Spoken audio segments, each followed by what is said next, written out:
Trinity is at the heart of the Jornada del Muerto celebrations. Yes, that means Journey of the Dead. You drive past it on a two-lane road that runs straight through the White Sands Missile Range, deep in the humming desert of New Mexico. It was night, and the road was empty. The sky was black as velvet, and the stars shone as brightly as they do where there is no civilization. Even meteorites sometimes flew across the horizon, looking like lonely snowflakes. It was just me, my trusty F-150, and the occasional armored vehicle. The only thing missing was a smelly old brown dog named Buster, and it would have been a sad country song. I remembered this a few days ago. It's funny how a simple decision can change your life. To cross the street or not, to turn left or right, to scratch an itch or not. Every day we make hundreds of decisions like this, and sometimes they can cost us our lives. I couldn't understand anything. She just behaved differently. There were too many details in her work as if she were painting a picture. She followed the schedule too closely, as if she were watching me and carefully performing her feminine duties. Nowadays, it's too easy to get to the truth. In fact, people would be less deceitful if they knew how far technology had advanced. So when that little devilish suspicion tickled my imagination, I simply downloaded the highly rated bluejacking tool. The only problem is that you can find out things you don't want to know. Brenda was a wonderful wife, intelligent, witty, beautiful, and simply amazing in bed. How we met and got married is irrelevant. Suffice it to say that for 14 years we lived a happy middle-class life in the suburbs of Albuquerque. We were unemployed by choice, so we could afford all the best things in life: a beautiful home, frequent travel, and expensive restaurants. My wife worked as a public relations consultant for an international firm that made its fortune creating paradise on earth. Given New Mexico's sunny climate, the construction of tourist trails had long been a rapidly growing industry. The only problem was that people who live in paradise may not want to build it. So Brenda spent a lot of time meeting and networking with big financiers and politicians. Brenda's career was like Dante's ninth circle of hell to me. I'm a nerd, and nerds don't leave the house. I work in botany at Sandia National Laboratories, which is why we lived in Albuquerque. It's a high-paying, undemanding job because I'm very good at what I do. I work in counterintelligence technology. It's a profession based on lies and deception, just like politics. There's a lot of old-fashioned machismo in this job. But it's more Dr. Evil machismo than Conan machismo. Of course, the devilishly clever always defeat the stupid and the dumb. You're probably wondering how Brenda and I became Beauty and the Geek. As I said, the details of our romance are irrelevant. We liked each other because we are both intelligent, funny, and love adventure. She dated many athletes and handsome men. I'm not bad-looking and quite well off. So I had my share of beautiful women.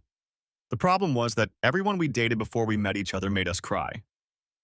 When you get married, you're going to spend a significant amount of time with one person. So it's better to marry someone who inspires you. Brenda and I had very different personalities, but we fit together as if we were made for each other. That doesn't mean we were inseparable. We had our own interests and special abilities, but our complementary qualities strengthened our bond. Brenda's emotions made her an interesting partner. My wife was never boring or dull, but sometimes her feelings got the better of her, and she relied on me to calm her down. And me? I'm too smart. Brenda brought me out of my dreamy state. Neither of us is very tall. Brenda is 5'2" and I'm maybe 5'9", but we're both as healthy as a horse. We both love nature, and Albuquerque is the perfect place for that. We went hiking, biking, and kayaking every day. People thought we were the perfect couple. I think it was my short stature that led Hondo to believe Brenda would be easy prey. Our neighbor was Richard Tedwell. He was a major in one of the training units at Kirtland, and he loved playing the role of the great American hero. He even came up with a call sign for himself. No one knew where he got it from since he wasn't a pilot, but he preferred to be called Hondo. Most of us just called him Ted, mainly because he hated that nickname. Ted was muscular, half a foot taller than me, and probably 70 pounds heavier.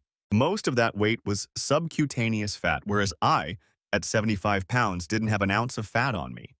But the difference in size made me look 3/4 taller than him. And he didn't hide it. Every guy has been bullied at some point. Most either accept it or fight back. But there are more interesting alternatives. I've always been good at keeping my mouth shut. So, when I was bullied, I would respond with a witty remark that would get the message across but miss the mark. The trick was to hit the guy so that he didn't realize what had happened until he turned around and exploded with surprise. So, when Hondo condescendingly called me Little Davy, I shrugged, laughed shyly, and said, "You've got the wrong guy, little Dicky." The look of confusion in Tuda's eyes, that is, Tuda, when he laughed was priceless. A snake made its way into my garden because people in our neighborhood like to have fun. I am interested in many things, but among these things are not gossip, insinuations, or blatant judgments about the worldly adventures of distant acquaintances. But Brenda is good at that. I never could figure out if her friends really liked each other or if the parties were just a playground for them to stake their territory. All I know is that there was too much drinking and too much close contact between the various participants. I went to these awful events because that's what good husbands do. However, since I was less than interested in golf, or the results of the Albuquerque isotopes, I was always relegated to the category of supportive spouse. Meanwhile, the insiders enjoyed the pleasures of the herd. The typical pattern was this: a cheerful arrival, followed by a rapid exchange of pleasantries, during which participants recounted the events of the 6 long days they had spent apart. Then, once the mechanism had been lubricated with copious amounts of alcohol, the participants moved on to the heart of the evening, cozy, drunken conversations. These conversations were usually accompanied by overly familiar, questionable touches and melodramatic outbursts of emotion on topics that would have seemed trivial if both participants had been in their right mind. Brenda lived for this. She told me that she loved people. No doubt that was true. But she also loved playing the confidant to her daring friends. Vampires need blood, and Brenda seemed to have the same need for gossip. Nevertheless, I learned some pretty shocking things about the supposedly happily married residents of our neighborhood. At one such party, I caught my wife in an intimate conversation with Hondo Tedwell. It was shocking. Ted was hunched over and looked depressed, while Brenda gently squeezed his hand in hers. I would have believed the act if it weren't for the fact that Hondo couldn't take his eyes off Brenda's delightful cleavage while he poured his heart out to her. I hated that guy for a whole host of reasons aside from his fake macho behavior. The scene that unfolded before my eyes only added another item to the list of charges against him. Tard was a relentless womanizer. To anyone stupid enough to ask, he would respond that it was his privilege as the alpha male of the pack. We all assumed it was because he was an immoral jerk. We usually ignored him unless he was bothering your wife. Then I felt the urge to get her out of his clutches, and the sooner the better. So I said casually, even though I was boiling inside, "Come on, Brenda, it's getting late." She looked up, anger flashing across her face, and said, "Can't you see we're discussing something important, Davy?" Now that was a different reaction. Turd realized he was caught, and he began to mourn nobly. He said, "No, Brenda, you've been a great help to me. You need to go home to your husband." Then he sadly stroked her hand, stood up, and returned to the seething crowd, dragging the broken and defeated woman behind him. St. Brenda was in turmoil all the way home. It seemed that Turd's wife, whom he had loved since they graduated from Texas Art University, had started cheating on him, and he was devastated. They were the perfect couple. Turd was a nasty, self-important jerk, and Polly was an empty-headed, self-important bimbo who had once been Miss Texas World. Turd pushed Brenda into a dark corner to ask for advice. When I peeked into their cozy nook, Brenda was helping Dickhead cope with his grief. I didn't believe it for a second, but Brenda loves heart-wrenching melodrama, and she was upset that I interrupted her little chat. According to Saint Brenda, Turd had dug up dirt on Polly, and it was killing him. Any normal person would have immediately dismissed this as nonsense. Turd was as elusive as Pepe Le Pew in his relentless pursuit of anything that wore a dress, so he had plenty of his own escapades outside the reservation. But Brenda believed Turd's story. In the ensuing argument, Brenda tried to justify her willingness to listen to this smug fool by telling me that underneath all that shiny exterior was a very sensitive man. Of course, that remark opened up another front. I responded heatedly, "How do you know what's hidden beneath Tedwell's teenage exterior? Have you ever been to his treehouse?" Brenda showed her nobility and looked embarrassed. She replied, "Well, he stopped by a couple of times to talk to you, but you were never there." This struck me to the core. It seemed that Tard wasn't even trying to be subtle. I said, "Did it ever occur to you that you might be his target?" Brenda was genuinely puzzled. She said, Why would he talk to me? After all, you're the one with the most power in the government. He said he needed to discuss something with you about permits. Wow, someone really doesn't get it. I said, listen, Brenda, you're the most beautiful woman in the neighborhood. All the guys in the neighborhood think so. Brenda looked at me with a typically feminine expression that said she liked hearing that. But she didn't like that I said it, because it created fertile ground for jealousy. I continued, the camel was just trying to find out how far he could stick his thick lips under the tent. I hope you didn't invite him in. She looked concerned. She said, I invited him in several times. He asked if he could come in and wait for you. But he didn't stay. I asked, sounding even more displeased. How many times is several, and why wasn't he there when I arrived? Brenda looked as if she was beginning to understand. She replied, well, he's been coming by 3 or 4 times a week during the day for the last month. He stops by on his way home from Kirtland, but you've always been at work. He waits for a while, we talk, but he has to go home or Polly will worry. I laughed out loud and said, that's the biggest load of rubbish I've ever heard. Since when does Tudwell care what his wife thinks? Brenda looked at me indignantly and said, he cares very much about his marriage. He always says how lucky we are to have each other. He dreams of having what we have. That's why I was so supportive when he told me about Polly's infidelity. I replied angrily, he wants what I have, and that can remain his dream. From now on, tell him to call me if he needs to talk. I don't want to find him alone with you. Brenda got very angry and said, you have no right to tell me what to do. We're not in the Middle Ages. The conversation was taking a dark and dangerous turn. So I said, let's compromise. If he shows up again, just call me at work. I guarantee I'll be there in less than 10 minutes. I knew that would scare that jerk away. Needless to say, we didn't have sex that night or in the weeks that followed. However, we loved each other, and the ice eventually melted. By the end of the month, we had both come to terms with it. I thought, Santa Fe is 1.5 miles above sea level, so even though it's hot in Albuquerque, it's always nice there. Plus, Santa Fe has the most interesting art scene in the United States. Brenda and I were fans of Georgia O'Keeffe, and her museum sold some original works. The paintings ranged in price from $1 million to $5 million, but I had my eye on a signed silkscreen print. It looked like it could be had for only $3,000, so we drove there to try our luck. Sometimes we sleep in tents, but this was an expedition for works of art, so we chose a different route and stayed at the Five Graces Hotel, which is relatively close to the museum.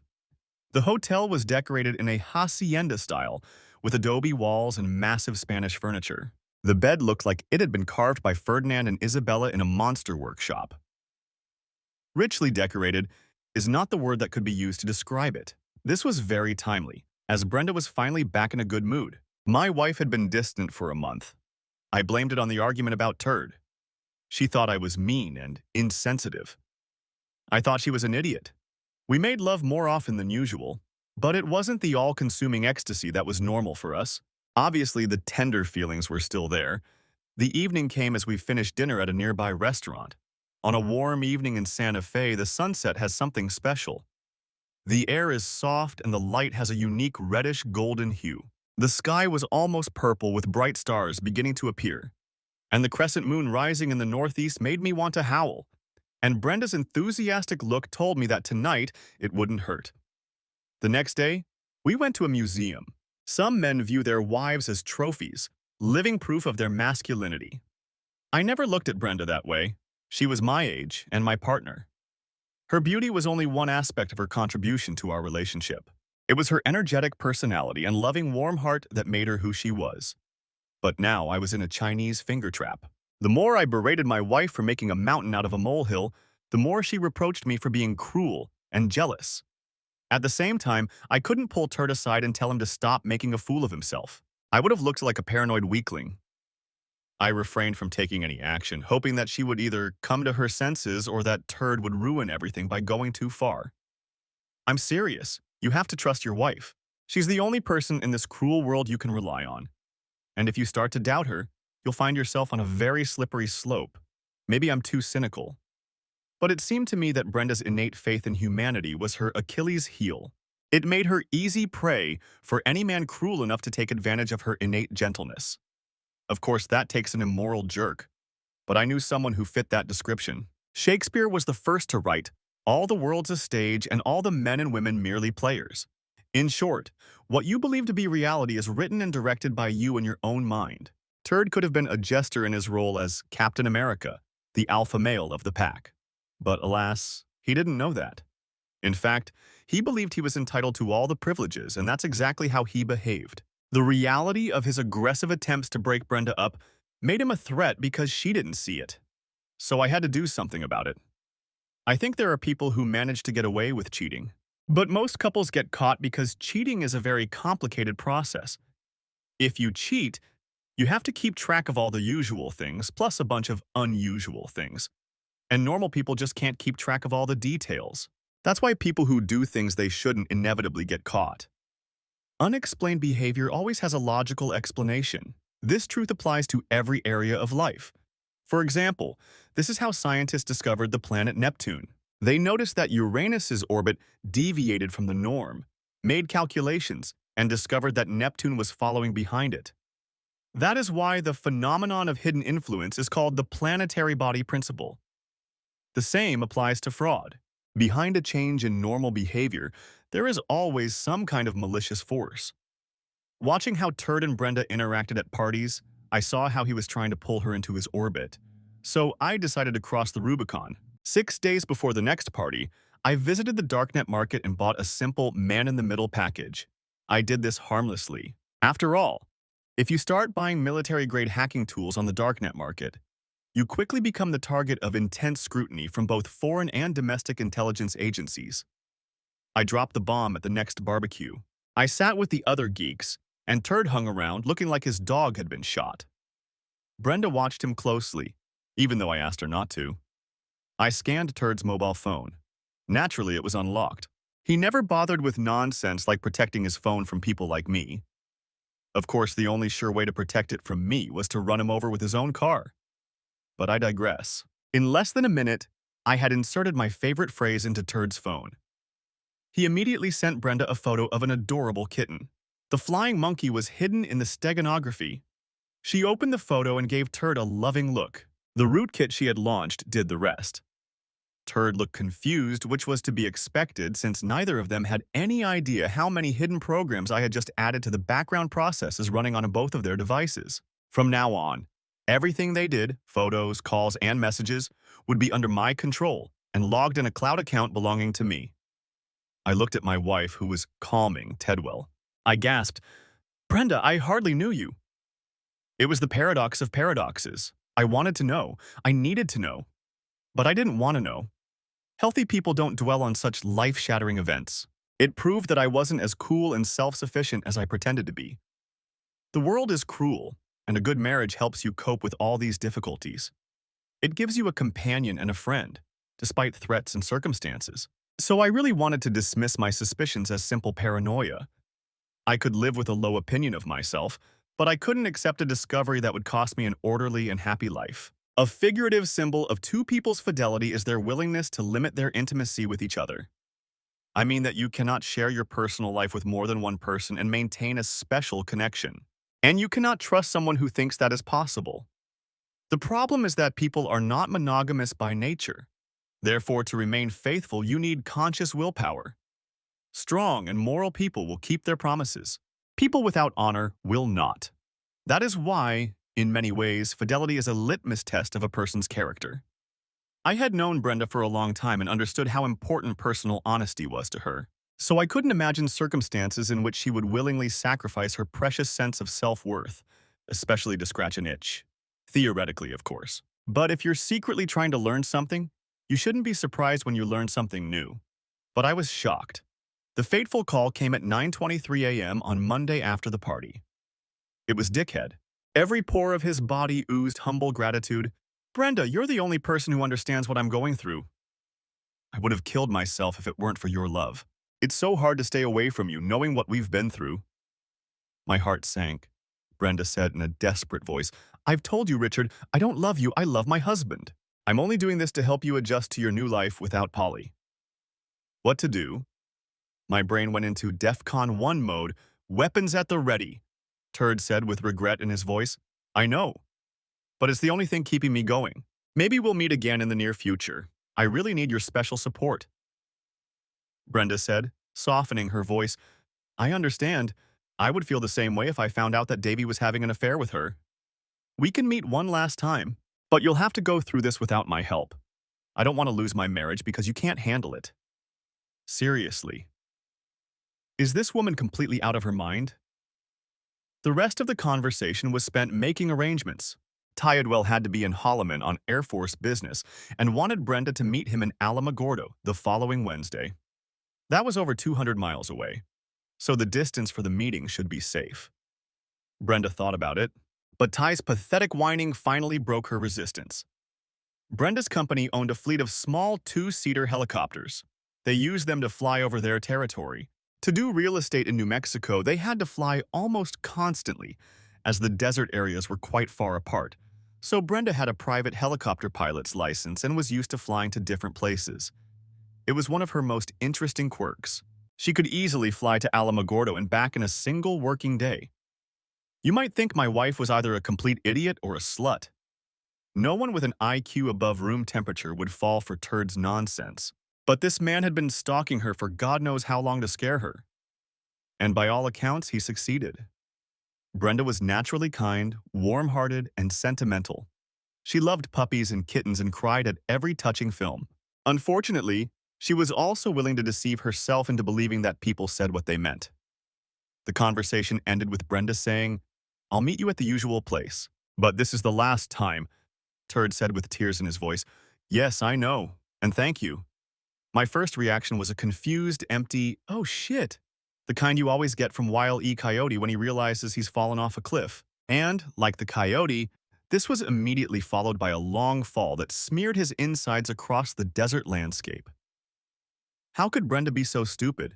Stroke, heart attack, take your pick. You're walking down the street minding your own business and suddenly your life changes. All your former certainties evaporate and are replaced by a terrible, all-consuming sense of emptiness and hopelessness. That's exactly what happened to me. The first burst of anger was directed at myself. I had underestimated Turd. He was such a caricature of a man. I thought everyone could see right through him.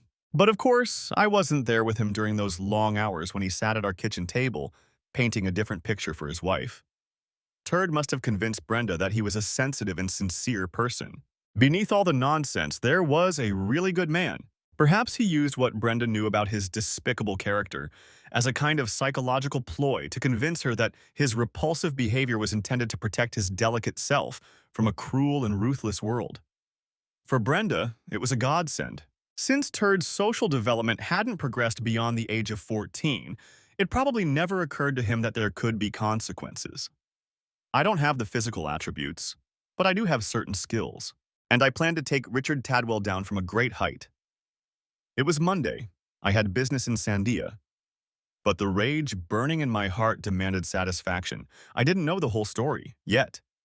In fact, I wasn't even sure anything had happened. My little pet hadn't provided any new information since Monday morning. Nevertheless, I was preparing for the worst. I was going to stay in Alamogordo until the last minute because I needed to officially settle things with Brenda. Then I could agonize in peace. Of course, my decision to break things off on Wednesday meant I would have to spend 2 nights with a woman who was trying desperately to appear adoring. Psychologists call this cognitive dissonance. It simply means that people combine contradictory facts into a truth that is convenient for them. In essence, a person splits themselves into 2 contradictory personalities. Tonight, I was dealing with the real Brenda, loyal and devoted. The short-lived version of the cheater only appeared when I wasn't around. I tried to find even one sign that my wife was considering betrayal. All I saw was love and devotion. Her eyes sparkled with devotion as we dined at La Crêpe Michel, a small place we loved for its vegetarian dishes. She truly believed her own lies. I began to wonder if she had lost her mind. Perhaps the stress of cheating turns a person into a psychopath, especially if they are a decent person at heart. Even then, temporary insanity could be an excuse for murder. But that doesn't apply to marital infidelity. I could have begged Brenda not to leave, told her I knew the whole story, but it wouldn't have changed anything. She had crossed the point of no return. So my goal was revenge, not reconciliation. Tidwell had to be severely punished, and it had to be a clear example of hacking. First, I needed photos. The more explicit, the better. Then I planned to spread the information about Tyward's dirty life to everyone on his contact list. His wife, his mother, his pastor, all the way up to his commander and possibly the Air Force minister. The best part was that I didn't leave any traces. After all, the evidence would be sent from Tyr's own mobile phone. He would realize it was me, and everyone else would wonder why this guy decided to end his career and personal life. Holding another person's fate in your hands is an intoxicating feeling. And then I would have kicked his ass. I was going to post his details, name, date of birth, social security number, everything on every message board on the dark web. By the end of the day, Turd would have had 150 new mortgages and a couple of thousand new Visa cards. Plus, he would have wanted to be questioned by Interpol and the FBI. After the fruits of this evil deed had fallen to the ground, I planned to send this guy a note, no doubt to his new address under the bridge. Thanks, Turd, but don't thank me. It was my pleasure. Revenge really is best served cold. The drive takes 4 hours, so I didn't get to Alamogordo until closer to 2 p.m. At 120 miles per hour, that's more like an hour and a half. Brenda's Denali H3 was parked in the desert behind the Quality Inn and Suites on White Sands Boulevard. It was a yellow and white car that she especially liked to fly. Since Brenda had already arrived, I decided I could get right down to business. It was a typical chain hotel serving Holloman Air Force Base. I walked into the lobby in a business suit, and the guy at the front desk didn't even look up. I sat down in one of the chairs in the lobby and used my iPad. All I had to do was fake the room number. 2 men were in room 217. Tedwell had booked it under his own name. I thought, what an arrogant fool. I don't like loud confrontations. They lead nowhere and get out of control. My profession gives me access to some cool military toys, so I brought Aardvark with me. It's one of those technological marvels that came out of Afghanistan. Our guys want to know what's going on before they kick down a door. That's why they use the Aardvark. It gave me everything I needed to throw Tedwell off balance. I sipped some good hazelnut coffee while using Filmmaker Pro to create a 60-second clip of the best moments of Tedwell's life. I made it short on purpose. Some servers have size filters, and I wanted the whole world to see Tedwell's betrayal. I made it clear that Turd, in his cinematic debut, was an extremely unfaithful husband. As soon as I got home, I planned to throw Tidewell to the piranhas of the dark web. But for that, I needed the anonymity of the Tor browser. No sane person would dare enter that terrifying place without cover. At exactly 3 o'clock, the elevator doors opened and Richard Tayudwell stepped out. He didn't pay any attention to me. Why would he? I wasn't supposed to be there. Fortunately for my mental health, just as he started to cross the lobby, his phone rang. He answered cheerfully. There was a long pause while someone spoke. Then confusion appeared on Tyrod's face, followed quickly by horror. He argued for a few seconds. Then the other person abruptly hung up. Turda ran in panic to his car and sped back down White Sands Boulevard. Apparently, his wife or boss had simply not noticed his minor oversight. I was enjoying the beginning and end of Turda's overly titled life when the lift buzzed again and my wife stepped out. She looked both gorgeous and pensive. It was clear that something was bothering her. Lowering her eyes, she headed for the back of the motel where her helicopter was parked. It was an adulterous outing. Then she sensed someone's presence in front of her. She stopped and looked up, her eyes filled with irritation. The expression changed to confusion, and then she understood.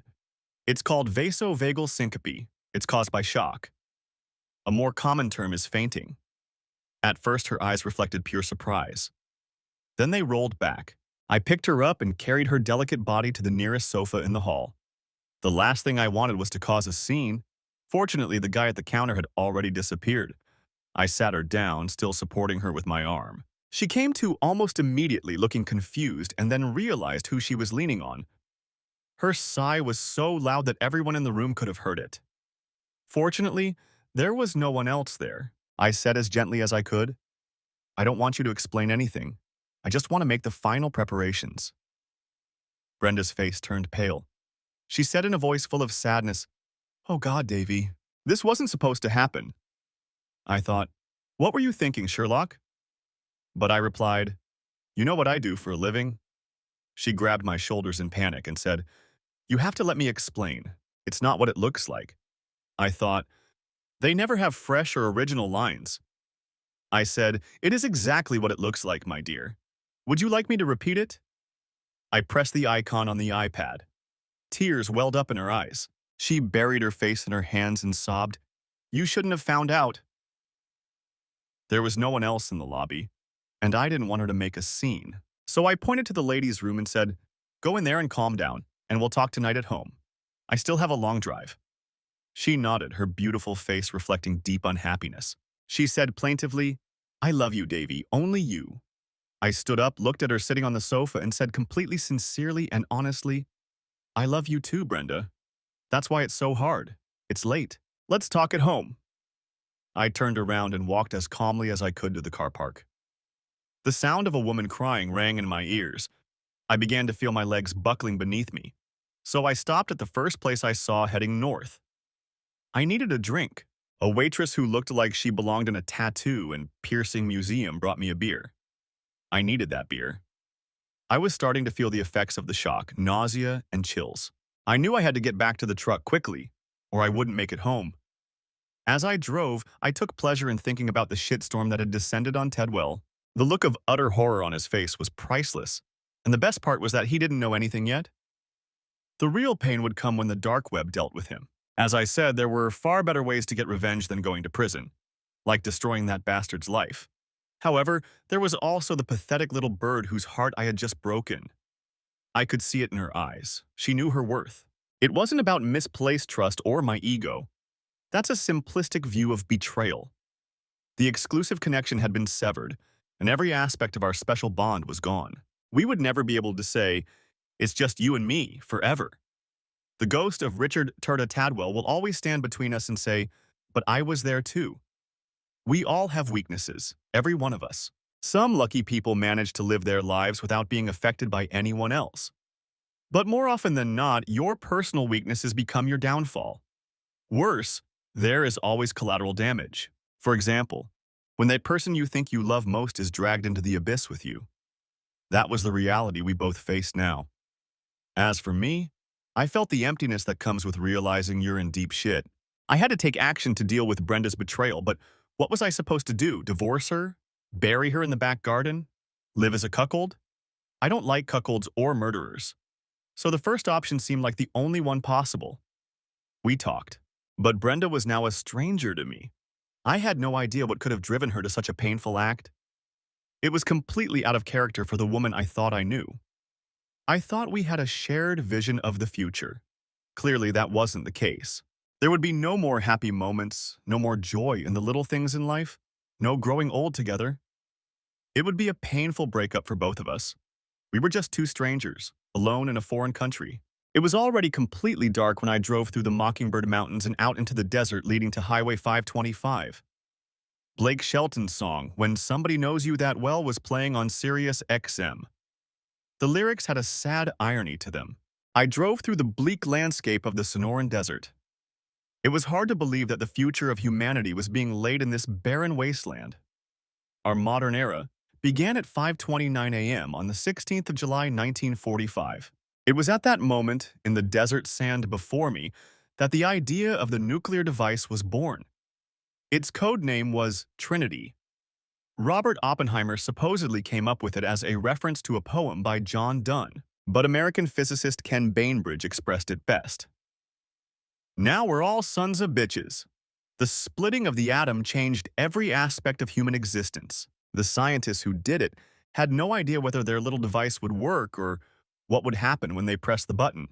So they wanted to test it as far away from civilization as possible. The U.S. Air Force bomb range at Alamogordo was the perfect place for this.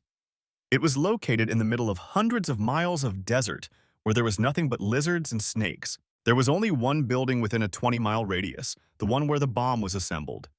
When they were finished, they hoisted their creation onto a 100-foot steel tower that stood on 4 pillars, sunk 20 feet into the desert. After that, the world witnessed the dawn of the atomic age. The explosion turned the sand into a new radioactive material called trinitite, and Oppenheimer, who was something of a poet, said, "Now I am death, the destroyer of worlds."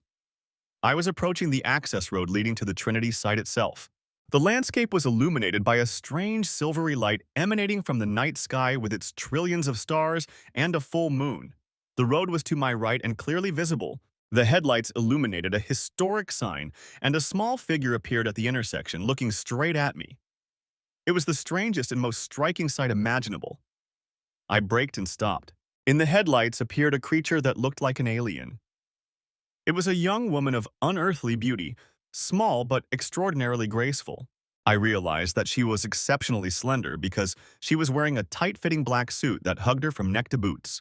Her skin was a perfect alabaster color, and her lovely round face resembled that of an elf, with huge, wide-set green eyes and short black hair. She resembled Tinker Bell in a cat costume. There was a strange emblem on her suit above her left breast, and on her right arm she wore a device similar to the monitors worn by U-2 pilots. I knew there were several airfields from other states in that part of the forest, including Stallion AFB, which I was supposed to pass by, so forgive me if I assumed it was a spy plane. I jumped out of the truck. She stood on long, slender legs, her hips shifted to one side, and looked at me with confusion. It was a strange reaction for someone who had just parachuted from 65,000 feet. I asked anxiously, "Are you all right, ma'am? Can I take you somewhere where you can contact your people?" She replied in a strangely melodious voice, "No, thank you. I'm just getting my bearings. It's all so confusing here." It was a strange answer. It was as if she was refusing to go home from work. I said, "There's nothing around here for miles, ma'am. Let me at least take you somewhere you can make a call." "How did you get here?" She looked at me like I was an idiot and replied, "Through the portal, of course. Why?" Then things got even stranger. I tried to keep my voice steady so as not to upset this crazy woman. "Where is this portal, ma'am?" She waved her hand vaguely toward the northeast and replied, "Over there. It's a long way." She pointed to a black obelisk marking the epicenter of the explosion, 4 miles away. I said, still trying to keep the conversation going. "Just to clarify, you got here through a portal that transported you from another place, right? And where exactly is that other place?" She made a sound like a mixture of a cough and a sigh, and looked at me expectantly. Then she added, "I had to leave. It wasn't safe there." So to sum up, this beautiful little creature had fled from some unknown problem that had occurred in a mysterious place and found herself in the middle of the Sonoran Desert, in the middle of the night. There was a shadow portal here that she had used as a subway station. You can probably understand my confusion. Add to that my recent experience with marital infidelity, and you can probably imagine the level of stress that led me to have a stroke. Nevertheless, I couldn't just leave her there. I said, trying to sound reasonable. "It's not safe here either, ma'am. Why don't you get in the car and I'll take you somewhere you can get help?" Whether that help would be psychological or just roadside assistance was a moot point. She looked indecisive. I said, "Listen, I'm not going to take you where you don't want to go." I could see that was exactly what she was thinking. This woman had an ominous aura about her, reminiscent of cosplay or a meme about intergalactic refugees. I added, still sounding reasonable, "Since the 18th century, this area has been known as Death's Journey. We're surrounded by snakes and predators, and you won't survive here alone for long." At that moment, the coyotes nearby let out a dramatic howl. My little psychopath flinched and asked pleadingly, "You won't hurt me, will you?" I replied, "Why would you think that?" Of course, only a few microns of mylar separated her from complete nudity. And she did have the most exquisite body imaginable in Playboy, or even beyond. So I could probably understand her concern. I added, "Listen, I've got my own problems. If you get in the car, I'll tell you an interesting story." My new acquaintance may have just arrived from the planet of coughs and sighs, but she was clearly interested in what I had told her, and the coyote added a convincing threat. So she hesitantly approached the passenger door of the 150 model, sat down, and pressed herself against the door. We drove in silence for a while. Then she asked, "Well, what's the story?" I laughed and replied, "You're not interested in the events of my unhappy life. I told you that so you would behave sensibly. People get killed here, you know." She looked worried. Her face was so perfectly proportioned, and her features so delicate that she looked like a porcelain angel against her warm alabaster skin. I asked sympathetically, "Where are your men? Where are you going? Who can I call?" She still looked confused. Finally, she said plaintively, "I don't know anyone on this planet. This is just a place where a portal formed when I jumped across the event horizon. Okay, time to have some fun with a crazy woman. I said politely, what made you jump? Why did you do it? It was probably the first time she had thought about it since it happened. She looked at me in horror and replied, it was terrible, growling, growling, growling, growling, growling, killing everyone. It was my only way out, I said, trying to keep my voice calm. So you were running from something I can't even say. Who are they? She replied, they're intergalactic predators, and my planet is their new hunting ground. I was lucky I was on duty at the transport center when they showed up. From her tone, it was clear that everyone knew about the growling and hiccups. Then she fell silent and seemed to be thinking about something. In a reassuring tone, she added, don't worry, I closed the portal when I jumped. Now they can't get in here. Well, at least this conversation was more interesting than country music. I said, okay, let's assume you are who you say you are. Then why do you look like a human? And why can we communicate in English except for a few words? She replied cheerfully, English? Is that what you call your language? Then she added, I'm speaking directly to your mind. But some of the things we talk about don't have concepts that can be translated. So, my strange little girl claimed to have telepathic abilities. She continued, all life forms of our type originated from the same basic structure. It is the most efficient structure in nature, so of course, we are similar. I laughed and said, you have an answer for everything, don't you? She smiled sweetly and replied, why are you so sad? This struck me. I replied, how do you know I'm sad? It must have shown on my face. She added in a voice full of innocent curiosity, is it because another man just brought your friend here? I slammed on the brakes, stopping the truck in the middle of the road, and stared at her in amazement. I asked anxiously, how do you know that? Who are you? She replied, my name is Stella, and as I said, I'm from Coughing Psi in the Perseus arm of our galaxy. Your sun is in the outer arm, so we're practically neighbors. She smiled coquettishly at me, then sat down and stared at me as if she had just made a joke. I shouldn't have said that. Of course, I knew she was delusional. But to tease her, I said, if you're from an advanced alien race, why are you here in the middle of a howling desert? You'd think your ancestors would have established a landing site in a more convenient and civilized place. She replied as if lecturing a child. The builders create a portal in a place where they find irrefutable evidence that a culture has developed enough to be studied. I said, so the explosion of the first atomic bomb was a signal to your people. Ah, now I was starting to talk like her. She nodded and replied, yes, there are billions of civilizations in our galaxy, but we are only interested in the most advanced ones. She said it as if it should be common knowledge. The madwoman continued, the builders actually prefer remote access points. This allows them to come and go in secret. We have been scouting your planet for over 70 years. We even lost one of our first expeditions not far from here. She must have been referring to Roswell. The woman was undoubtedly suffering from some kind of psychosis. Seriously, she really thought she was an alien. So I couldn't just drop her off at the bus station in Albuquerque. After all, it would be wrong to abandon such a crazy woman. The problem was that I was in a hurry to get home to discuss my divorce, and I knew the conversation would be heated if I showed up with such a juicy piece of prey. It would be like pouring a gallon of gasoline on a raging fire. So there was no pressure. Stella said sympathetically, you can just leave me if I'm keeping you from meeting your friend. I didn't hesitate. I was used to her reading my mind from my facial expressions as if she could read my thoughts.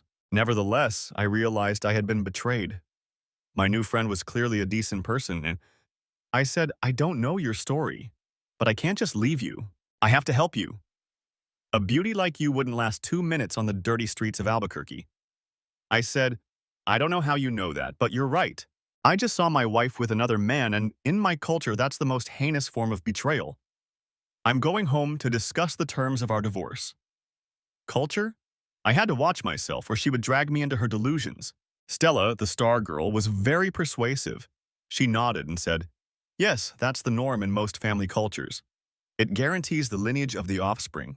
In my world, it doesn't matter because all children are raised by the central gnome. I assume that was her untranslatable word for government. She added seriously, of course, couples can choose an exceptional union. It's very romantic. But the grunting hiccups they implant in themselves during the initiation ceremony kill them if they engage in extramarital relations after they are bound by marriage. The grunting hiccups were obviously a technology. Maybe we should get one too. It would certainly make couples take fidelity more seriously. I smiled at the thought and said, "We're not there yet. But our technology is good enough to always tell when someone has strayed. That's how I caught my wife. And whoever seduced her will surely regret his death when I destroy his life." Stella thought for a moment and said, "I never wanted to tie myself down in marriage. It's too sad to be tied to one man. On the other hand, sometimes I wonder what it's like to be so devoted to a man." I replied, "It's beautiful and scary. The closeness that develops between two people far outweighs the lack of variety in partners." Damn, I forgot. Our exclusivity was already in the past. I tried to stay calm. After all, I was talking to a crazy woman. But I couldn't drown out the voices in my head. It was the same archetypal duality that infidelity breeds. I loved Brenda and I hated her. And the more I thought about it, the more I became convinced that killing Tedwell wasn't such a bad idea. Stella said encouragingly, "Killing another person is not the answer. You've already made his life much worse by exposing him as a predator. You need to talk to your friend and find out why she did what she did. Not knowing will keep you from moving on." Okay, this was getting creepy. I said, "My head is a mess right now. I don't know how you do it, but you're right. I want Tedwell to live a long and miserable life, but Brenda is different." I tried to explain, "You can't just turn off your feelings for someone who is such an important part of your life. My wife and I had an exceptional connection. It was something alive. And now she's dead. I feel it. So my feelings of alienation aren't a manifestation of ego or jealousy. It's a permanent psychological block. I've lost all faith in her." My beautiful, famous friend added sympathetically, "Yes, I understand. You feel other people's hopes and dreams crumbling?" I obediently replied, "My mind tells me I should forgive and forget, but my heart won't let me. I would have forgiven Brenda in a heartbeat if it had been an accident. But I know she didn't just meet him once, so it was a planned and deliberate betrayal. Now I have a long and painful process of dismantling our life ahead of me." It helped me to say it out loud, even if it was to a crazy person. It also reminded me that I was sitting next to a supposed alien from the planet Kophsai. I asked her, hoping to get the truth out of her, "Honestly, can't you contact anyone?" She replied pitifully, "There's no one within 6 or 7,000 light years, and those who were there have probably already been eaten."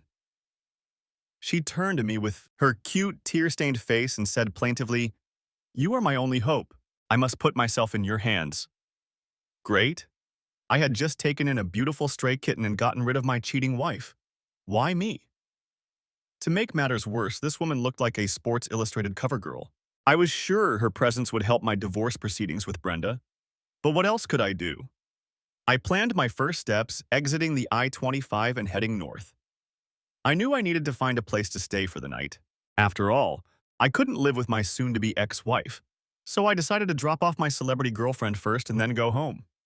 The 15-story monolith of the Marriott Albuquerque was not far from where I lived. It was too luxurious and expensive for my taste, but I wanted to park the car in an inconspicuous place, and there's nothing better for anonymity than a large hotel with a conference room. I would return and decide what to do with Stella after discussing the basic rules with Brenda and gathering the essentials. I asked her to stay in the car while I checked in. She asked, "Why?" I didn't explain that we'd probably end up in the Albuquerque Journal if I walked her through the lobby. She was so striking, especially in her tight-fitting outfit. So I told her, "You never know, maybe the authorities are looking for aliens." Her face showed horror, and she said anxiously, "I'll wait. I saw what they did to the people on the crashed ship." Apparently, she imagined herself being cut open like a lab rat. Check-in took a while because I had to find a room with 2 single beds. I went out the back door and led Stella up the stairs to our room. The sight of her incredible, almost naked buttocks rising 14 floors in a catsuit threw me off balance. As soon as we entered the room, she began to walk around as if she had never seen such luxury before. I asked her, "Are there no places like this on your planet?" I had already given up trying to talk to her sensibly. She replied, "No, my planet is the same size as yours, but we have 100 times more people. That's why we live like rodents in small rooms in huge towers. each of which has only the bare necessities. I thought she had just described Manhattan, but I said, try to relax, it will take some time. I showed her how the TV worked. She acted as if she had never seen anything so ancient. But she was immediately transfixed by a cosmetics commercial. I closed the door while she was engrossed in the TV and took the lift down to the truck. It was almost midnight. It had been a long day, and tomorrow, after a good night's sleep, I would begin the painful process of figuring out why Brenda had betrayed me. But first, I had to finish my preliminary preparations. When I walked in, my wife was lying on the sofa in the living room. She was wearing an old, worn-out dressing gown. She looked devastated and beautiful. My appearance woke her up. She stirred, got up, moving her beautiful naked legs, and said timidly, "Hi, you're finally home." I replied softly and gently, "Because you can't just cancel 14 years of happy marriage. Yes, I need to pick up a few things and arrange to meet you tomorrow. I also wanted to make sure you were okay." She stood up and ran to me. She pressed her head against my chest, crying loudly, and said, "Oh God, Davy, I'm so sorry. I didn't expect this to happen. I'm such an idiot." I hugged her and stroked her back while she cried. I said, perhaps too harshly, "Well, it happened. Now we both need to decide what to do next. We can start in the morning. But I'm so emotionally drained right now that all I want to do is sleep." She pressed herself against me, gave me a fiery look, and said, "Let's go to bed. I want to start making up for what I did." I smiled weakly and said, "That's not going to happen, Brenda. I just need to pick up a few things and then I'll be out of here. We'll talk later." The next 15 minutes were agonizing. My wife, the woman I had loved for almost a third of my life, followed me around, crying pitifully and begging me to stay while I gathered my clothes, toiletries, and laptop. Finally, I stopped, turned to her, and said angrily, "Listen, what did you expect? Did you really think I would agree to you having fun with that idiot as payment for staying married to you?" I had never spoken to her like that before. It was the first hint that the consequences could be fatal. She started whimpering. "It was only for a couple of weeks.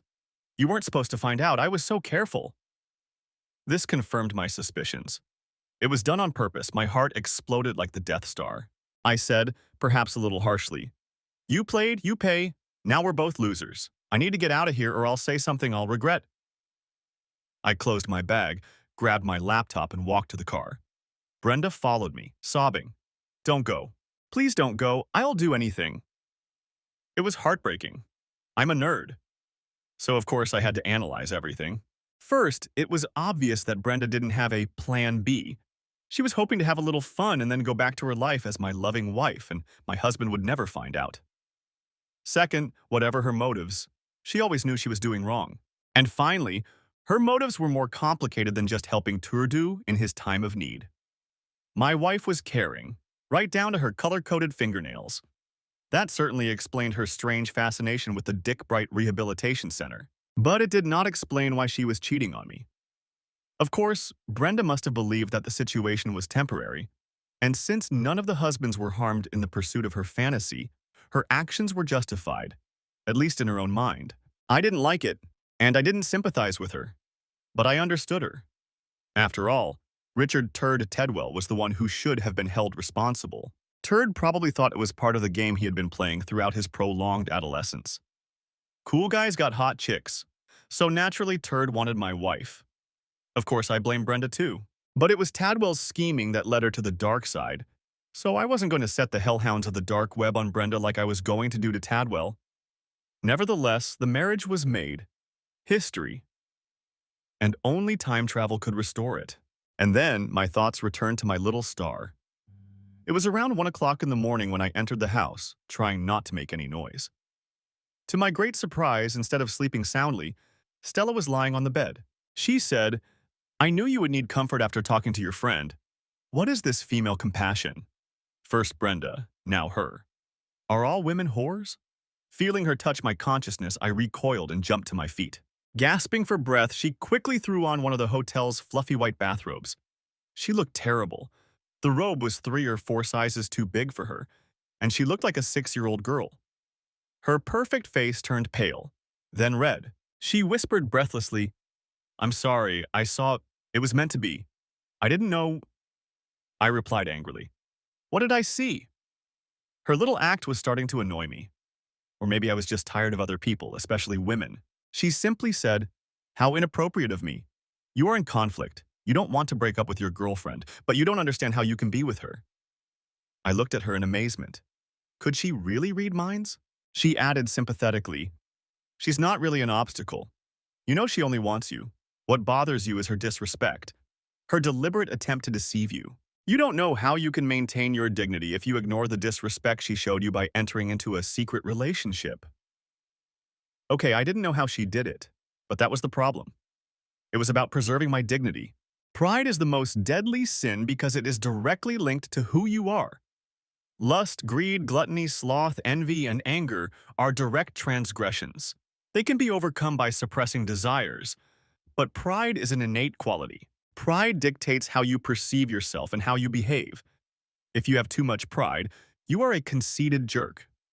If you have too little, you are weak. The problem is that the mindset required to maintain an acceptable balance must be constantly adjusted with each new challenge. Otherwise, you sacrifice your self-esteem. I could have beaten Brenda Tadwell if she had managed to convince me that she had learned her lesson. The real trauma was that she had consciously conspired to split me up with a guy I hated. This violation demanded an adequate response. Otherwise, I would have lost all sense of self-worth. For me, the only acceptable response to deliberate betrayal was divorce. Of course, Brenda had her excuses. At first glance, they might seem convincing. But what do you say to someone who decided to cheat and then lied about it? What could Brenda say to convince me that she wouldn't do it again? It was a real existential dilemma. Sartre would have been pleased. Stella was clearly reading my mind as these feelings raged in my head. And yes, I was starting to believe that she could do it. Her beautiful face mirrored my emotions as I tried to make sense of the situation. She said eagerly, "I'll be your companion. We're both lonely right now." The question remained unresolved, but it was late, and I had a busy day ahead of me. I asked, "Do you mind if we go to bed?" She nodded and replied, "Our sleep cycles are different from yours, but I need to shut my brain off, and darkness helps me do that." That was interesting. Was she really a robot? I turned off the light because I didn't want to think about it. Brenda met me at the door. She looked terrible. "Polly called me a slut last night. Apparently, she saw the video that Todd sent to everyone. I didn't see it because I'm not on his contact list." I looked at her skeptically. She replied embarrassed. "He deleted me from his phone when we started dating. He said he didn't want to arouse suspicion." I thought, what an idiot. Brenda said, "I saw the video and all the compromising text messages.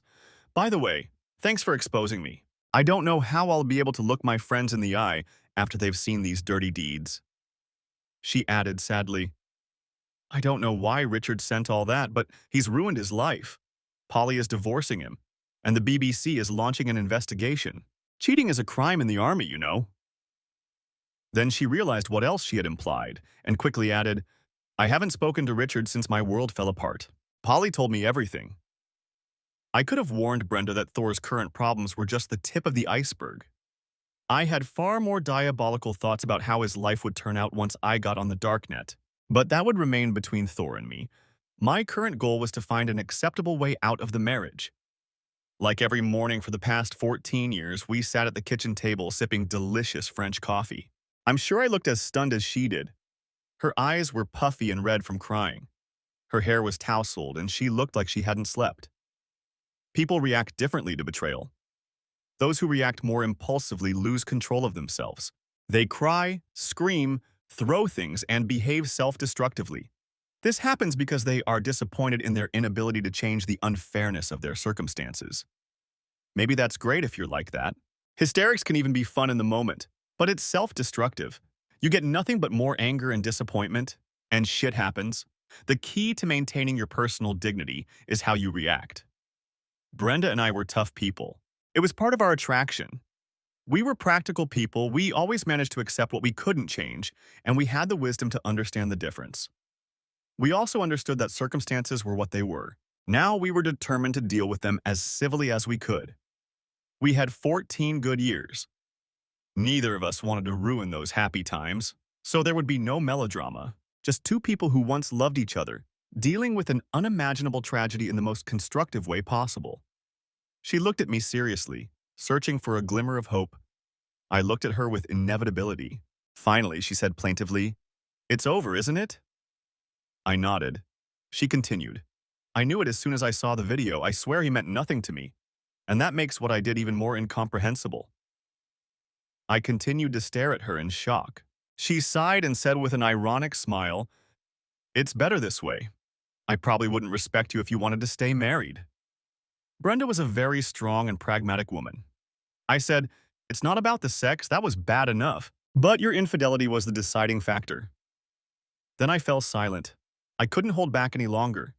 With deep sadness, I asked, "Why did you conspire with that pathetic bastard to cheat on me?"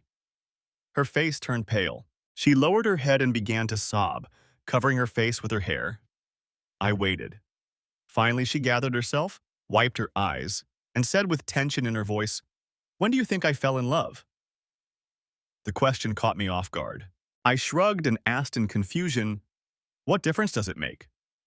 She replied, "Because it proves what a stupid woman I am."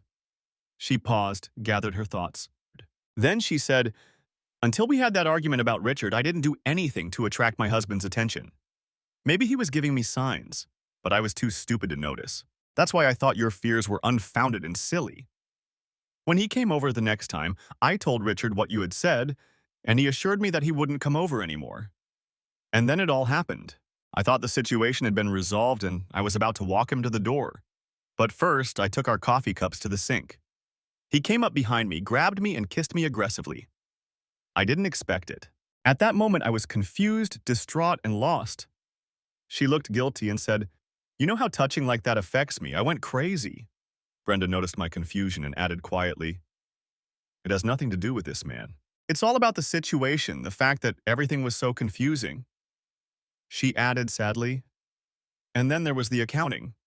I consider myself a moral person. At first, I really didn't want to do it." Brenda smiled grimly and replied, "My ego couldn't accept the truth, because otherwise I would have been just a whore and wouldn't have gone there willingly." I refrained from commenting. The truth? You ask if I believed her? The answer? Absolutely. A normal person would have remembered that and moved on. But a sociopath like Turd would have seen Brenda's beauty as an opportunity and, of course, as his right. When Sir Edmund Hillary was asked why he climbed Everest, he replied, "Because I had to." It was the same with Brenda. She was there. And Turd had to take up the challenge, so to speak. Why did he do such a despicable thing? Because he could. It was an integral part of his need to prove, or perhaps more accurately, convince himself that he was as strong and powerful as he believed himself to be. This is a hallmark of a true narcissist, someone who has no concept of other people's feelings. Brenda grimaced and said, "Never underestimate the power of guilt in a good Catholic girl. My promiscuous behavior was killing me, so I desperately needed a way to forgive myself." Then she added hesitantly, and it was obvious that I wasn't going to like this part. "And then Richard shed a tear. He told me how much I meant to him, how I had saved his life. So that was my convenient excuse. I had saved a sweet, sensitive, misunderstood soul from a bad situation." Brenda wrinkled her nose and said, "I'm not going to lie. It was amazing. It was so unusual, so excitingly forbidden. I knew it was wrong, but I justified it to myself by saying you'd never find out, so you wouldn't be hurt. It was a sad delusion. But what was I supposed to do?" Her voice became a whisper. She said guiltily, "The seal was broken. I was a cheater. Yes, I saw him 3 more times. It was just like the last time. I flew in and we met at the hotel." She realized how upset she had made me. She took my hand in hers, looked me in the eyes, and said, "I was two people. Most of me was your devoted wife. I haven't lost any of my love and respect for you." She concluded by saying, "Strangely enough, I just told him that it was the last time. He said he wanted to remember me one more time, and I was already in the room. And I thought, why not? It's a shame." She paused and said, "That's my story. I know you and I understand the consequences. I take full responsibility for my actions and will sign any agreement you offer me. I will do this because I love you and I know it's the right thing to do. I finally understand that. After a tough fight, you can admire your opponent. That's how I felt about my soon-to-be ex-wife. In one of her incarnations, Brenda may have been a fickle slut, But at that moment, the woman I loved was in control. In the end, this woman closed the account with a bang. I hugged her as I left. I said, I'll get in touch with Jim Eastman. He was our family lawyer. Since the divorce will be relatively amicable, he can represent both of us. I added, and then I'll disappear for a while. I need to lick my wounds and I want to do it in private. I'll have to work it out with Sandia, but they owe me. And that debt can't be repaid, so I don't think they'll mind. She put her hand on my cheek, looked sadly into my eyes, and said, I understand and I'm sorry. If you change your mind, I'll be here. She closed the door and cried. I walked to the nearest park and threw up. There was nothing but a deserted landscape in front of me. It was awful. It's funny how people's moral principles change depending on the circumstances. I was divorcing Brenda because she was hiding something from me. At the same time, I was living with a woman who was much more beautiful than even my gorgeous wife. And Brenda didn't understand that, so who was the liar now? Of course, I couldn't tell Brenda that this woman was with me because she was from another planet. By the way, did I mention that she was telepathic? They would have locked me up in a mental hospital. I was also sure that Brenda would find it hard to believe that our relationship was purely platonic, especially after meeting Stella. So, although I had temporarily solved one problem, an even stranger one awaited me when I left. When I returned, Stella was still in her bathrobe. She was mesmerized by the television, which was showing an episode of Friends. She said excitedly, I'm studying Earth culture. I seriously doubted that Chandler, Ross, Joey, Monica, or Rachel belonged to any culture outside the world of television. But I asked, have you eaten anything? She replied cheerfully, yes, I had my daily waffle dessert, and pointed to the device on her wrist. She pulled one of the waffles out of the device on her wrist and showed it to me. It was a half-inch cube. All I could think of was Soylent Green. I asked, would you like anything else? She replied contentedly, no, this has everything I need for the next 24 hours. I asked, and you live on this? She replied, of course, it's a complete diet. Asked, is it tasty? I ordered food to my room. She looked at me with confusion and replied, why? Should it be tasty? It dawned on me. She really does convincingly portray someone who has never lived on Earth. Only I didn't believe it. It was too banal. I asked, how old are you? She replied absently, still watching the antics of the strange company at Central Perk. 277 on my next birthday. She looked 26. I whistled and said jokingly, not bad for an old woman. She replied angrily, what do you mean, old woman? I've only lived a quarter of my normal life. I didn't argue with this crazy woman. Instead, I said, we're going to have to buy you some clothes. You can't walk around in what you came to Earth in. She replied insultingly, what's wrong with my outfit? It's the latest fashion in Permer hike. I nodded at the screen and said, you need to look more like these women if you want to fit in. Otherwise, people might think you're not from here. Raising my eyebrows and winking, I implied that I meant alien autopsy. She looked at him in horror and said, how can I wear something else? This is all I have. It dawned on me. I said, in your current outfit, you don't look out of place at Walmart. We can buy you some clothes there. At that moment, there was a knock at the door, and the waiter brought a tray with bagels and lox. I tried to tip him, but he couldn't take his eyes off Stella. As he left, he slammed the door. I spread cream cheese on a bagel and said, try it.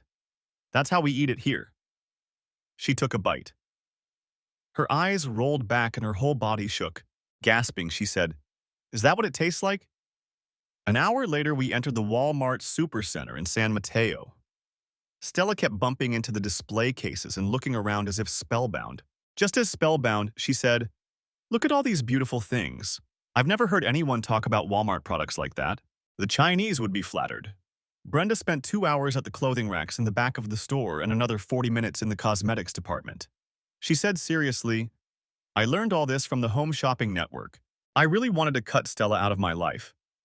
She made my life very difficult, and her alien behavior prevented me from concentrating on the household chores I had to do. It was like babysitting a 5-year-old. But unlike a child, Stella literally stopped traffic wherever she went. I was especially afraid of being seen with her in public, at least until everything was back to normal. My future ex-wife didn't deserve to be exposed like that. Yes, I knew it was Brenda's fault. But tough guys don't celebrate in the end zone after a touchdown. It's not manly. I could have told Brenda about Stella, but what good would that have done? I wasn't cheating on my future ex-wife. We were already divorced. So when we got back to the room, I said, I want to take you out to dinner tonight. It'll be like us earthlings. We'll dress up and spend the evening talking. You've seen it on TV, haven't you? She nodded eagerly. I asked, do you want to go?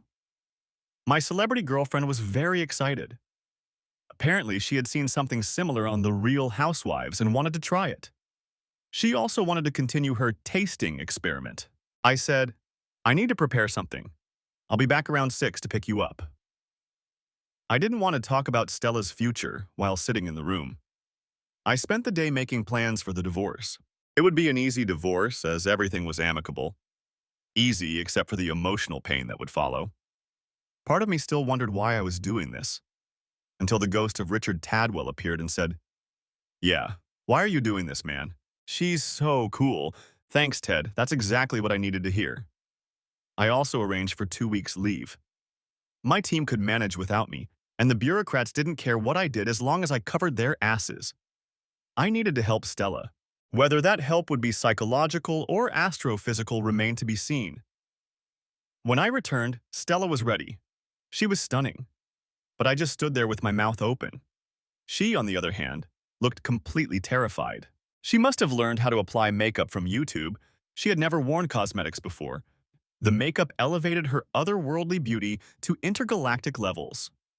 We descended the stairs to a restaurant that could hardly be called 5-star, but we couldn't go to one of the expensive places without attracting attention.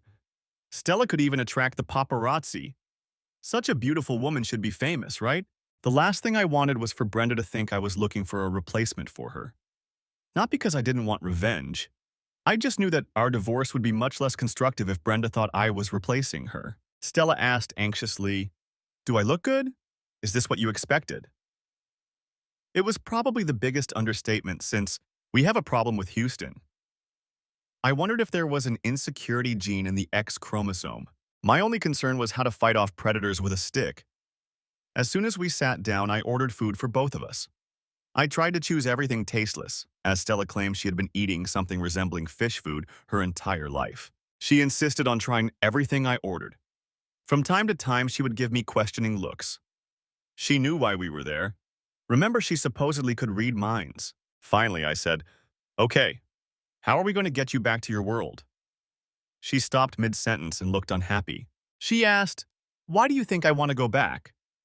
I replied, don't you have a family or someone special you'd like to return to? I know it sounded crazy, but it was much easier to act as if she had just arrived from outer space. She thought for a moment, as if considering her answer. She said cautiously, I never had a family. That's not how children are raised on Cashley, and I have nowhere to go back to. Everyone's probably already gathered, grumbling, growing, hissing. Then she hesitated and added timidly, maybe you're my special person. Have you thought about that? I asked incredulously, how can you say that? We've known each other for exactly 24 hours. She stroked my head and replied, I know everything about you. You have everything I value in a partner. You're kind, decent, smart, funny, and you love adventure. I know your current girlfriend made a huge mistake by doing what she did. I would never make that mistake. And then I understood. Perhaps this was the beginning of a new journey, but first I needed to clarify something. I looked intently at Stella, trying to read her thoughts, and said, when I went to bed last night, you said you needed to turn off your thoughts. What did you mean by that? I knew the question had come out of the blue. I thought it would. Let's see how she responds. She laughed and replied immediately, our race has always communicated telepathically. Perhaps we used to communicate with our voices in the past, but our planet is much older than yours. She added casually, our telepathic receptors are omnidirectional, like human hearing. So there is always background noise. We protect our minds out of politeness. People on your planet don't do that, so I have to filter it out, and it's very tiring.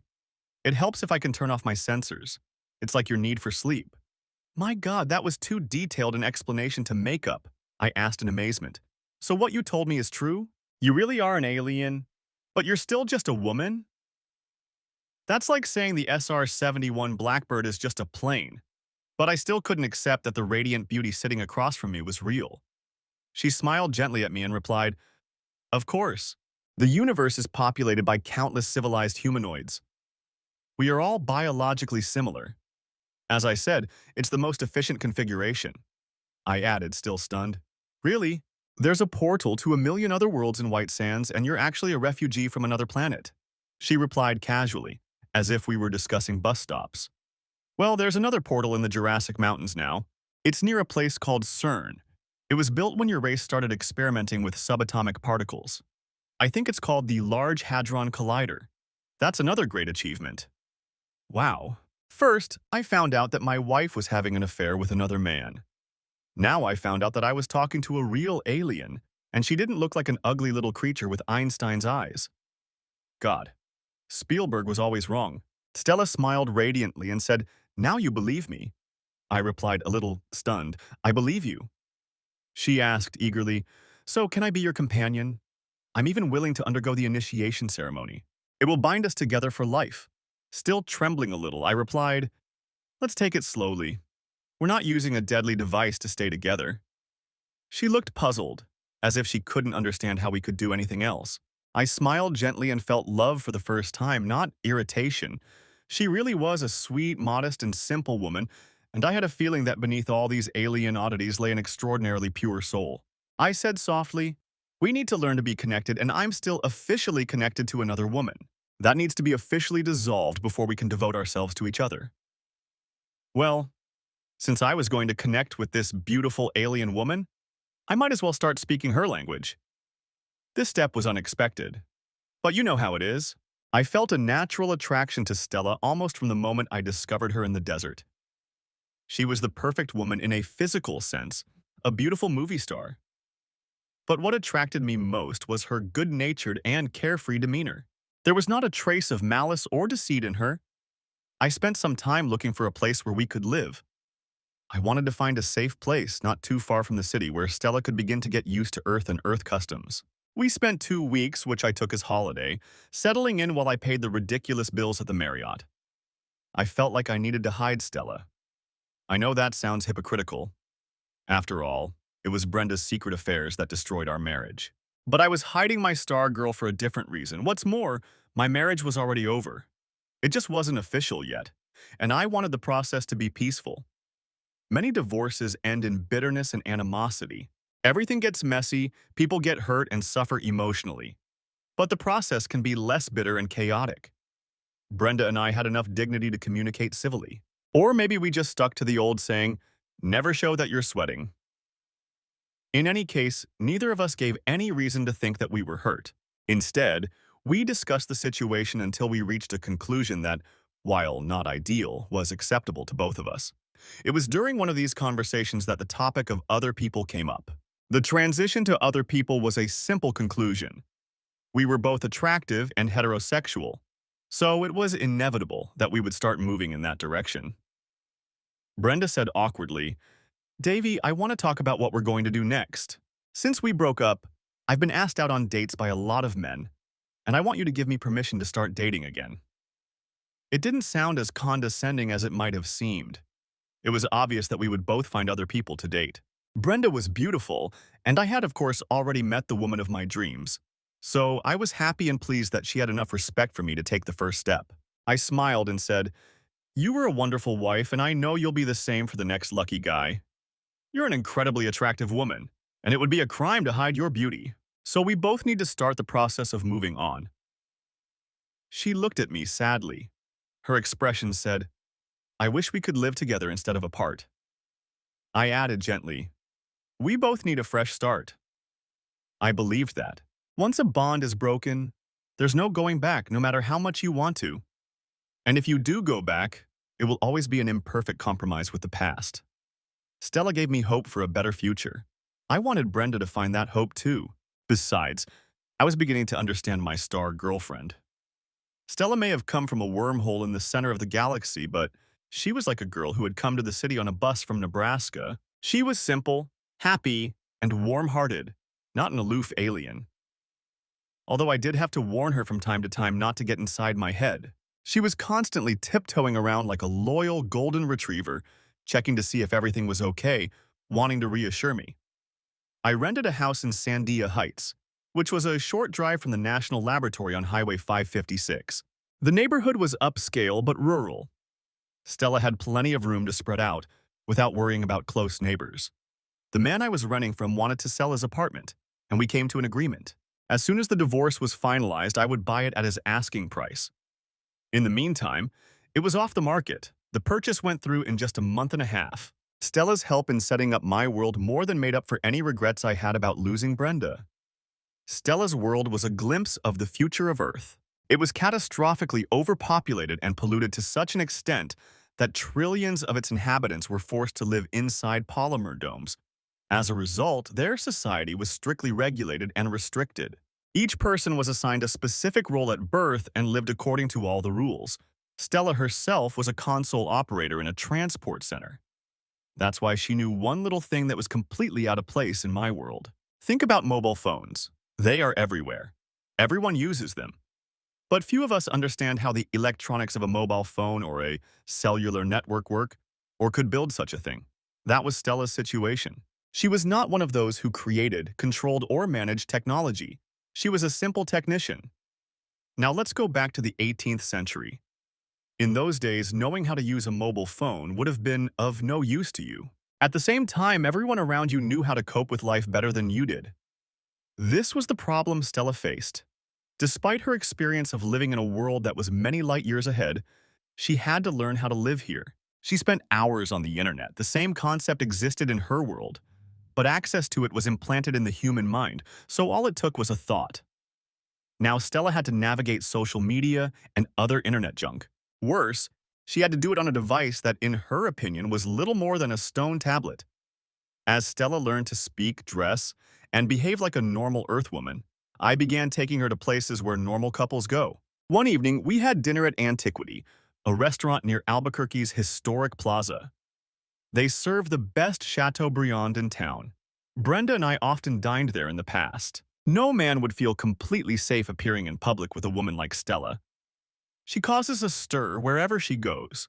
People crane their necks and stare at her like inhabitants of the African savannah, watching a lion appear. And yet I wasn't afraid of losing her because she didn't seem to notice other people.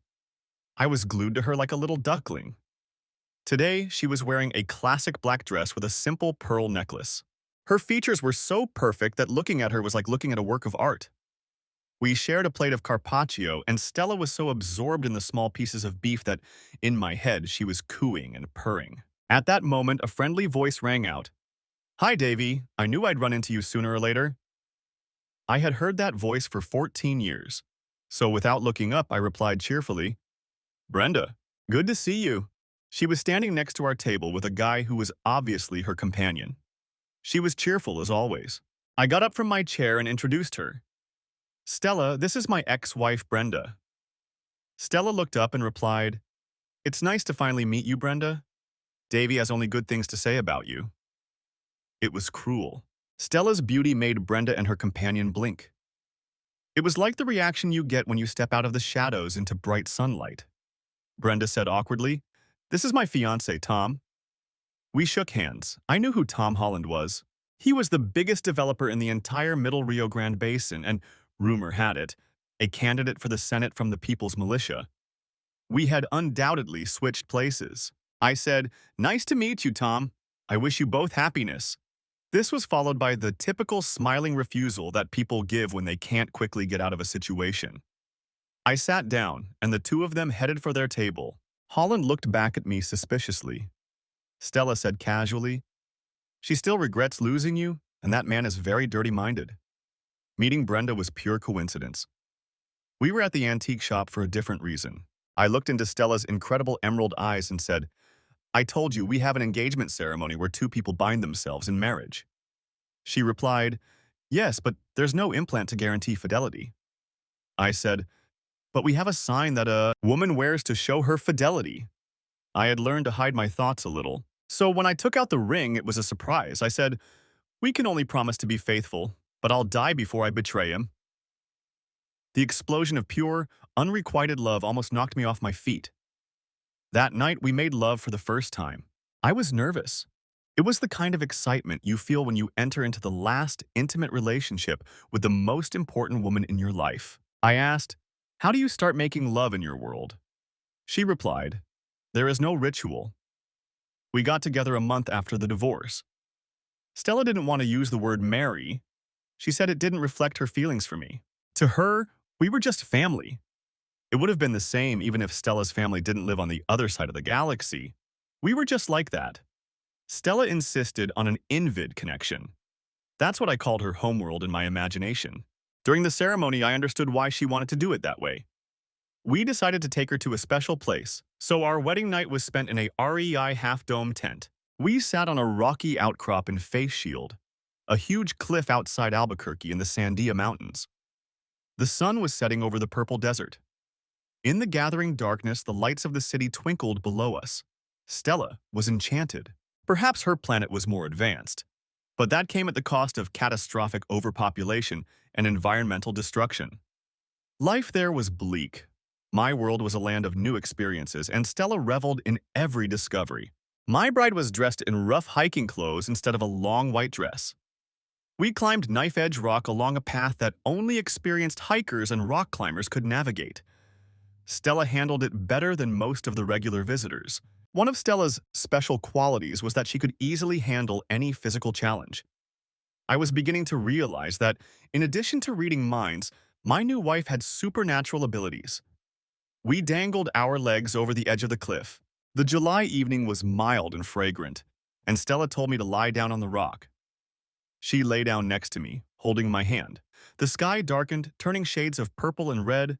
The moon rose, and the first stars began to appear. Stella pointed to the Pleiades constellation and said quietly, "Focus on it." I followed her finger to the familiar cluster of stars. When I did, I felt her stand on tiptoe and enter my mind. She set up a tiny mental beacon that transmitted a clear and steady signal of caring love. A powerful subconscious connection was established between us. When she was done, she said with a blessing, "This will remain between us forever. Now we are connected to each other." And so we got married. It wasn't in the traditional sense, but it was as deep, real, and irreversible as any ceremony ever performed in the presence of a priest. Life continued in the same vein for almost a year. It was an endless series of adventures and simple pleasures. I had never been so happy, but, of course, the gods loved to play with me. So I came home from work on a beautiful autumn day in the desert. The sun was shining, the temperature was above 70 degrees. Soccer season was starting, and I wondered how the Lobos would do this season in Mountain West. I walked out of the garage humming a cheerful tune, and there was my wife. She was standing in the kitchen with the most handsome man I had ever seen. In the movies, on television, on the cover of GQ. He was dressed just like Stella was when I first saw her. Stella looked grim. She said, "Davy, we need to talk." Those fateful words usually precede a big breakup. But I felt that my little beacon was sending a clear, confident signal. Nothing was disrupting our connection yet. Still, my blood pressure shot up to heart attack level because of the look on Stella's face. She said quietly, "It's Kalel. He's grumpy, grouchy, and irritable. He's come to take me to NVIDIA." The thought of a hired assassin crossed my mind. I shouted, "Where?" I knew exactly what she was talking about. It was just a reflex reaction. Khalil was not only handsome like a Greek god, but also slender. I wondered if there was a single person on Stella's planet who did not possess unearthly perfection. He smiled contemptuously and said as if talking to a pet, "We've been looking for Stella since she went through the portal. Now that we've found her, I've come to take her back." I said, "That's crazy. She loves me. Why would she go with you?" The guy just stared at me as if he couldn't believe he was arguing with such an inferior being. Finally, he said, "She has no right to be here. She could alert your authorities to our presence." Then he snorted in annoyance, turned away, and said, "I'm not here to discuss this with you, Earthling. Come on, Stella, the portal will be open for a few more minutes." Stella replied angrily, "I told you I'm not going back. I have a life here with the man I love. Nothing you say or do will make me leave him." "Mister," it said contemptuously, "you cannot be attached to a lower form of life. It is illegal. Either you come with me, or I will take you by force." With that, He grabbed Stella by the arm and started dragging her towards the door. Apparently, this guy had some kind of UFO parked in our yard. Stella tried to pull her arm away. I had to do something. I didn't stand a chance against this guy in a physical fight, but I'm not the type to back down. I said casually, I know you're an alien, super intelligent being and all that, mate, but have you noticed that everything you've done since you got here has been recorded? I pointed to a tiny surveillance camera in the corner of the ceiling and said, if you're kidnapping Stella because your Invid masters don't want her to reveal the existence of your race, how do you think they'll react when they find out you've proven the existence of extraterrestrial life via TMZ and Fox News? I laughed, trying to sound more confident than I felt, and added, we have this thing called the internet. It's beyond your comprehension. But I can assure you that you'll be a global sensation if you don't get in your flying saucer and fly back to wherever you came from. Mr. It stopped and looked at the camera. He looked puzzled. Apparently, super intelligent beings are not very observant. Or maybe he underestimated us Earthlings. I knew exactly what he was thinking. I said informatively, you're finished.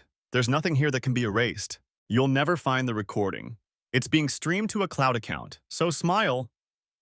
The alien let go of Stella's hand and turned to me. He said, you won't be able to report this if you vaporize. At that moment, he pulled out something that looked like a fountain pen. I didn't think he was really going to write me a check. I wasn't scared. I was excited. I thought, at least I'll die protecting the woman I love. Then I heard a loud gong sound. The light in Mr. IT's eyes went out, and he staggered backwards as if his strings had been cut. Stella was standing behind him, standing tall like Serena Williams, hitting a forehand on center court. In both hands, she held an old cast-iron frying pan. It was a very effective low-tech solution to a high-tech problem. A little light bulb went off in my head. It was Stella, floating with joy. She said, I was always afraid someone would come after me. I think we're finally safe. Of course, this presented us with a new problem. We had to get rid of the body. There are many abandoned towns around Albuquerque. The closest one was called Golden. In the 19th century, Golden was the center of gold mining in all of Albuquerque, hence the name. There was a Catholic church, saloons, shops, a school, and even a stock exchange, but by the end of the century, the gold had run out. And by the 1920s, Golden had become a ghost town.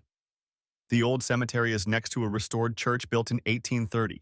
Stella and I drove 30 miles from our home with Kalel strapped to the back seat, like in the film Weekend at Bernie's. As expected, the area was completely deserted. I parked and left the headlights on. We dragged the body through the fragile desert bushes to the old graves. I knew the urban legends I had collected about burying an alien in a ghost town. The ground was mostly sand, so it was easy to dig. Not that they had any fingerprints on this guy. He'll remain a mystery. Unless, of course, he's ever found. We put him in the hole and covered him with dirt. Then we went back to the truck. When we finished our gruesome work, it was already 10 o'clock. I sank into the armchair by the fireplace. Stella sat quietly in her usual position on the sofa. I asked, do you want to talk about it? After all, she had just killed a man. She looked at me calmly and replied, there's nothing to talk about. I could never leave you. That's why I did what I had to do. I started digging deeper. Why? Maybe because I'm an insecure weakling. But on the other hand, Stella had just killed a man. I asked, how do you feel? Okay, Snowflake. Enough. She simply replied, you're the man I'm loyal to, and Kalel was going to turn you into a cloud of particles. I couldn't let that happen. I promised to be your life partner, to support you in everything. I did what I had to do. And in that simple statement, everything that mattered was said. Married people care about each other. That's a constant, no matter what planet you're from. This beautiful woman may have come out of a wormhole from another arm of the galaxy. But she understood love and loyalty. As time went on, we grew old. Stella was fascinated by aging. She told me that the causes of aging were well known, and that with knowledge, it could be controlled. On Earth, we call this epigenetics. We even began serious research into telomeres and gene manipulation. But the people in Stella's world had perfected the process centuries ago. It was like going to a tanning salon. Every resident underwent a life cycle procedure. You lay down in a special device. It scanned you and removed all defects. After that, you could move on to the next cycle. Since these cycles were similar to the lifespan on Earth, The inhabitants of Stella's world lived very long lives and were always healthy. At that moment, we both felt the weight of the happy years we had spent together. Stella's unearthly beauty prevented her from succumbing to the classic effects of time. In fact, she was beautiful at any age, and I was just getting older. My commitment to fitness allowed me to remain relatively healthy. But there was no escape from the terrible diagnosis. It was draining my life force, and Stella was in despair. When the situation became unbearable, my wife put me in our truck and we headed south.